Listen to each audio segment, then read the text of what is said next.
Hi. If Israel is justified in killing civilians because of the acts of terror committed by Hamas, why isn't Hamas justified in doing what it did? Because Israel is keeping 13,000 children. It has tried them in military courts. Since the establishment of Israel, 55,000 Palestinian homes have been bulldozed. So why isn't Hamas justified in doing what it did if we use your logic? So I'm going to answer your question, then I'm going to ask you a question if you don't mind. Is that all right? So my answer is that Israel would not be justified in killing Palestinian civilians because of the actions of terrorists. Israel would be justified in attempting to kill terrorists, and civilian casualties are a cost of war. That is just a reality of life. During World War II, there were 70,000 Brits who died during the Blitz bombing, and there were 2 million Germans who died, civilians who died during World War II. And I don't see a lot of monuments in Britain because of the 2 million civilians who died in Germany. The costs of war are brutal. They're terrible.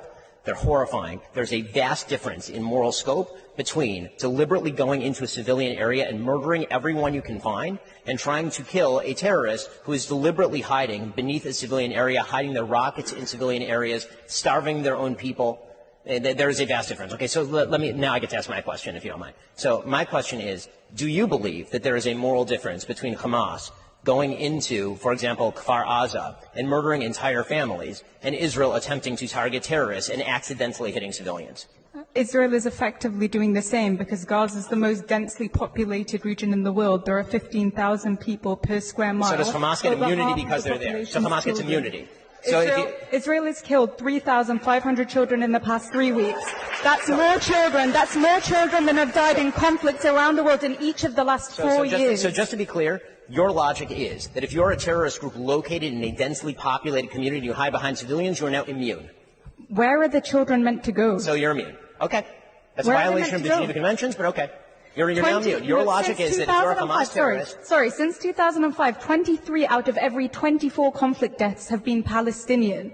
I don't see any moral equivalency there. It's clearly unjust what the IDF has been doing to the Palestinians because there's a vast disparity between the number of Palestinians being killed and the number of Israelis. I mean, I would certainly hope that Israel is killing more Hamas members. This isn't a conflict.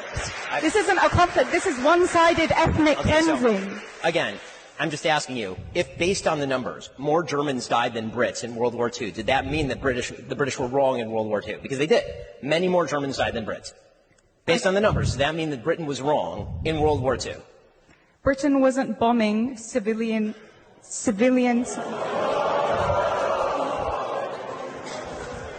There's a clear difference. You should talk to the people in Dresden, but you can't because they're dead. There's a clear difference. Well, I agree that war is horrible, but this is not a just war. What Israel is doing is not a just war. There is a difference between fighting the Nazis. So it is not a just war. Fighting the Nazis. It is not a just war when you fight a war against people who murder 1,500 of your civilians and take 233 of them, at last count, captive into tunnels. It is not a just war to obliterate them. Please name a just war. Israel's been killing civilians for the past 75 years, and there was no headlines about it, and nobody said that the Palestinians were Israel justified does not purposely kill civilians. Palestinian terrorists do. Israel has not purposely killed civilians. Are you willing to stand by that statement? If Israel put down its guns tomorrow, there would be a second Holocaust. If the Palestinians put down their guns tomorrow, there would be a Palestinian state.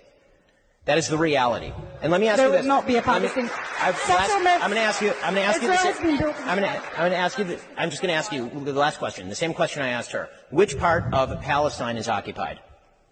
The entirety of Palestine. But I'm not calling for the destruction of Jews. I appreciate you expressing your full genocidal intent for the Jewish people living between the rivers. Why is it genocidal to call for a state that is not apartheid? You can have a state where all citizens have equal rights, Jews and Muslims. I'm sure that's going to go amazingly under the same people who are governing the Gaza Strip, where currently 0 Jews live. For time, can we move on to the next question, please?